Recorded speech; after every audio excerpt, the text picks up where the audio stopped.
Just doing a update on my 206-gallon plywood aquarium.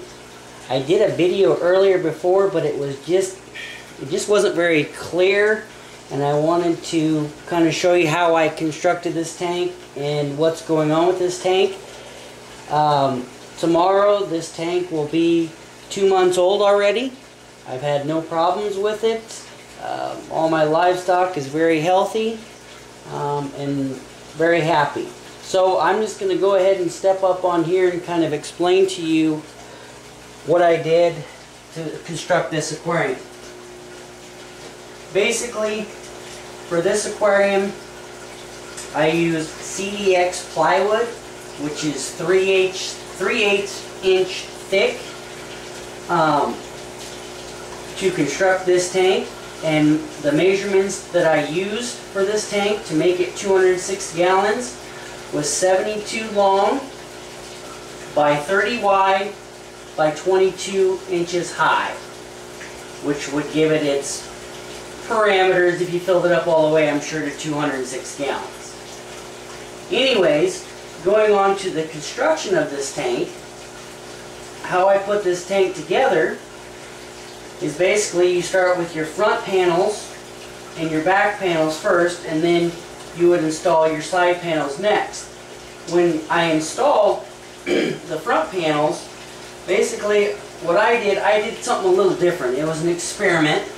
A lot of people say when you're putting this down to put wood glue in between the seams and then put a screw in every 2 to 2.5 inches.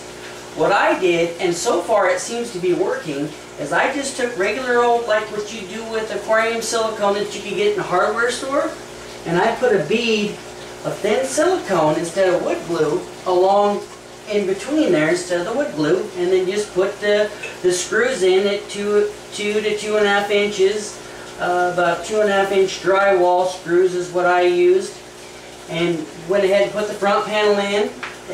It went nice, and then I did the same with the back panels, of course, onto the side panels, and so on. Once I had constructed that, what I went ahead and did, just because I was experimenting, I went ahead and took beads of silicone along the inside, all along the inside of the aquarium, up the corners and everything, and then I went ahead and let that dry for a few days. And then once I'd done that, then I went on to applying the liquid rubber. And, well, I've seemed to misplace it, but I used to have the can of liquid rubber that I used. But it is just liquid rubber. Make sure it's aquarium safe, and it says so, and it's for aquariums, and it's not something that's not supposed to be. But on to applying the liquid rubber, basically what I did is I just used kind of like a little roll-on brush, and I went ahead and put my first coat on, and usually I did one coat every 24 hours. I did about, probably maybe 8 coats. You probably really could only need to do maybe 6, maybe 5. Just make sure it's on there good and thick, and it's enough to achieve a waterproof membrane. Then once I had applied all my coats, then I went on to installing the glass panel. And basically all I used to install this glass panel was a 3/8 inch thick glass. Just regular glass, not plexiglass or tempered or anything like that. And I just used plain old Jane old silicone. And I had no problems with this silicone sticking to the liquid rubber. Because as of today, there's been no problems, issues. This tank is 2 months old, going on 3. So after I installed the glass panel and let that dry for a couple days, then I moved on to my filtration. And I'm going to go ahead and zoom in here so you can kind of see what we're looking at. I'm going to actually take the camera here. Excuse my bad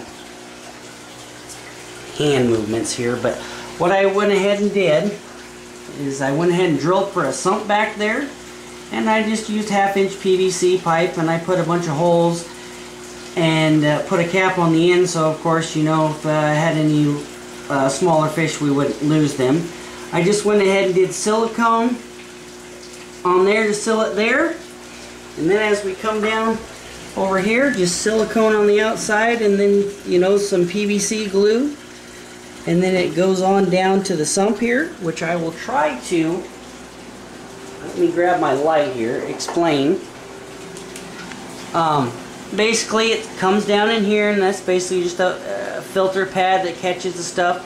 And then right around in here, where of course we can't see, I have just a ton of bio balls for biomedia. So then it comes down out these, there's little holes down there you can maybe see. It comes down out here into my sump, which is actually, it's a, used to be a, well, I bought it new. It was it would be a cattle water, about 110 gallons, but I had to cut this top off to get it to be able to work. So once I'd done that and had made that, then I installed the UV sterilizer, which you can see. Of course, there's bubbles in the way, which goes on back up, of course, to the tank. The other filter that I added, I probably really didn't need, was a canister filter. I just kind of wanted to go overkill with this filtration because I'm housing Oscars, and of course everybody knows Oscars produce a lot of waste and they are messy. So this is just an Arena XP3. They say it's rated for a 175 gallon aquarium, but who knows, I just added it to make sure we help keep things clean. And on to the tank itself, on the inside, I just got a couple bubblers there to oxygenate it as well. In finishing this before I added the water, I got me some plexiglass lids. They're about a 1/2 inch thick, so they don't really bow. And then I got some just little LED lights.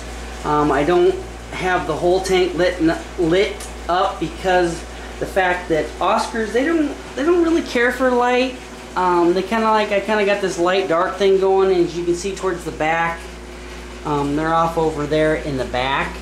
They're not really sure what this camera is. They've really never seen it before, so it's a new experience for them. Usually when I come in here, they're right up there ready to eat. You know, it's done, it's over, they're real social. But this camera, they're not sure of it. And now you're probably wondering, well, why are these donos in here? Those Oscars are going to eat those donos. Well, if they do, they do. But the reason they're in there is when these Oscars eat, and as messy as they are, they spill food out of their mouth. And instead of that being stuck on the bottom or having to go through the filtration, these guys catch that and they eat it and they help keep it clean. So that is the reason why they're in it. But other than that, I have had no problems with this tank. If you guys have any questions or comments, you know, leave them, man, so I know, you know, hey, how did you do this? How did you do that? I'll go into more elaboration on that. But this is kind of my update. Hopefully it's a lot better than the other one. And I've really enjoyed this tank. So thanks for watching. Peace out.